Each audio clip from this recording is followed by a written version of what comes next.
Got a 2009 Sea-Doo 180 Challenger. Going to show you how to change the spark plugs.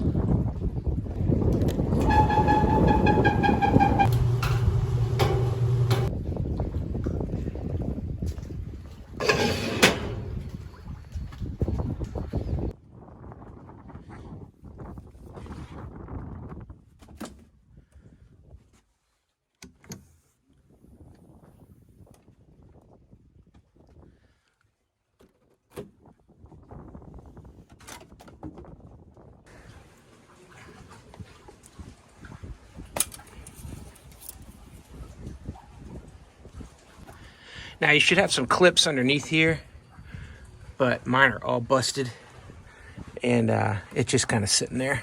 But this cover just covers up the top of the motor. So here's the layout of your motor. You've got your dipstick here, your oil fill cap here, and then your oil filter down here.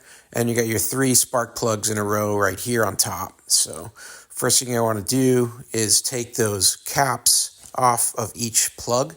They just pull off and they're connected to the plug wire. Just tuck that off to the side. They just pull straight up and off. They might be on there tight if it's been a long time since you changed the plugs, because they can kind of get burnt on there. That third one there, it's a little tougher to get it out. It's just a little tighter angle there. But you're going to just want to put those up and out of the way, and then that's where we're going to put our new plugs in.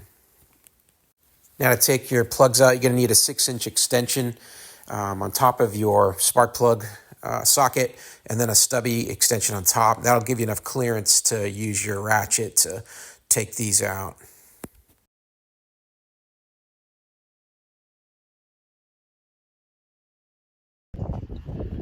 So you're going to want to try to use a socket that has one of those rubber inserts for spark plugs. That may help you pull these out after you've got them loosened up.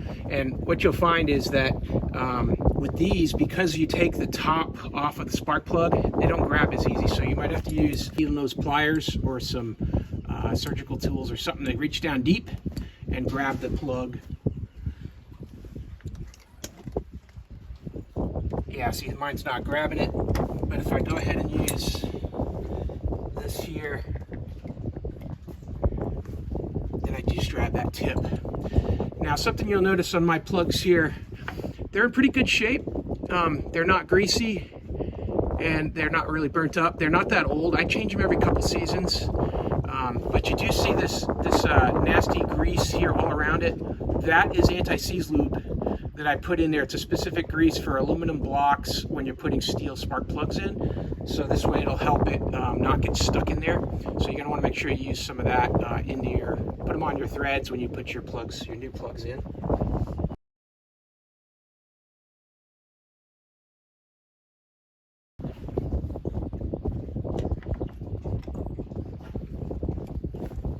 All right, and here's our third one. Also looks pretty good. No problems here. Okay, so on your new plugs, you're going to make sure that you remove that metal cap at the top there. Otherwise, those plug wires are not going to click into place. So you just unthread that, and that'll come out. Now I'm going to put that back into my socket here, and then just drop each one down in.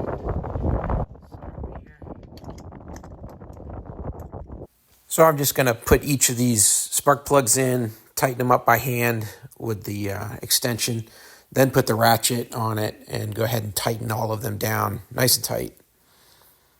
Now I'm going to go ahead and put my boots back down in on top of each plug. Something you might consider is using dielectric grease, just a little bit around the edges here so that these boots don't stick to the spark plug around the white porcelain part. That can help with that.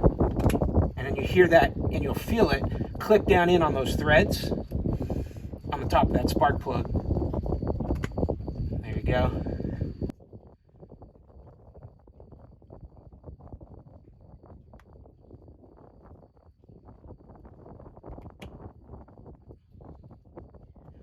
There you have it. That's all you got to do to change your plugs on your Sea-Doo boat or your jet ski. Hey, I hope this video was helpful. Hope this information is useful to you, and as always, hope you have a great day.